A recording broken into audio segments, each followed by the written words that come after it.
Assalamualaikum warahmatullahi wabarakatuh. Jadi di podcast episode kali ini aku akan membicarakan lagi tentang kegagalan.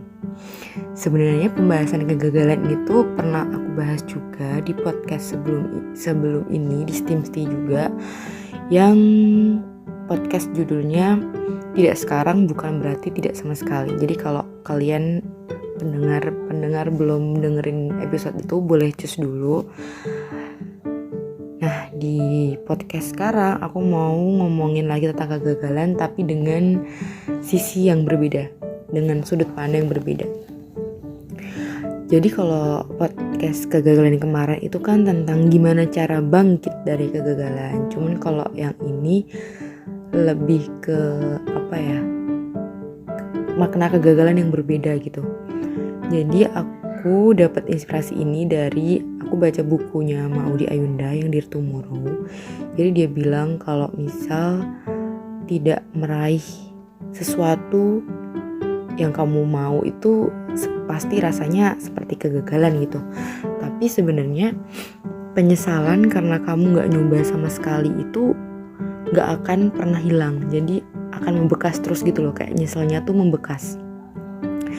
Nah, sebenarnya di sini aku juga akan membagikan sebuah cerita pribadi aku yang bikin aku jadi sosok aku sekarang, atau jadi pembelajaran aku sampai saat ini gitu.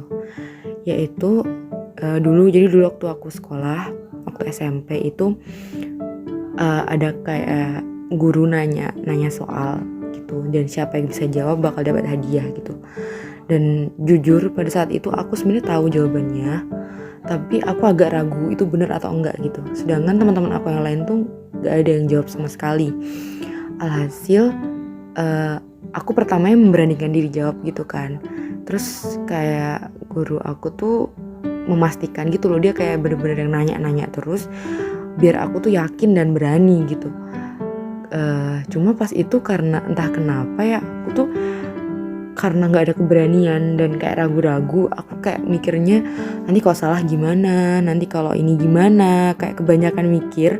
Alhasil aku ragu-ragu dan gak jadi jawab dan gak jadi yakin gitu. Dan ternyata jawaban yang aku jawab itu sebenarnya benar, tapi karena aku gak berani buat jawab itu, jadi aku gak dapat hadiah.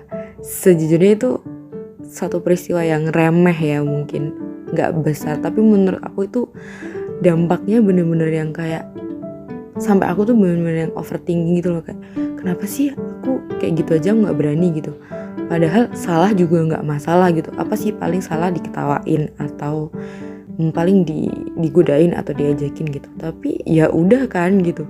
Dulu tuh aku saking kayak gak maunya gitu loh kalau diajakin atau gimana. Terus aku sekarang jadi kayak mikir, kenapa sih aku gak nyoba aja gitu, dengan konsekuensi yang kebanyakan mikir kalau ini gimana, kalau itu gimana, malah aku gak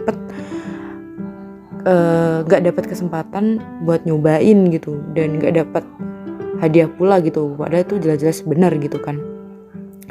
Di kondisi itu aku jadi belajar gitu, kalau misalkan apa-apa yang menurut aku baik dan sejalan sama apa yang aku mau, dan tidak menyalahi aturan apapun gitu, dan aku memikirkan matang-matang dan emang aku mau, mungkin nggak perlu lagi gitu banyak fafifu, banyak mikir ntar kalau ini gimana, ntar kalau itu gimana. Toh nyatanya sebenarnya kadang kayak gitu kita pikirkan kayak gitu tuh nggak selalu terjadi kan. Jadi kayak yang kebanyakan mikir di kita aja gitu, kayak jadi itu cuma jadi penghambat aja gitu. Dan itu nyeselnya bener-bener yang gak hilang-hilang sih. Dan itu membuat kayak tumpuan aku gitu buat belajar, kayak besok-besok lagi berani aja dulu gitu. Dan itu pun aku juga masih berproses buat belajar, tapi paling gak ada beberapa kesempatan yang aku coba berani ambil gitu. Even sebelumnya aku ragu-ragu juga gitu sih. Jadi semoga podcast kali ini bermanfaat buat teman-teman semua, dan bermanfaat buat aku juga di kedepannya. Sekian dulu, wassalamualaikum warahmatullahi wabarakatuh.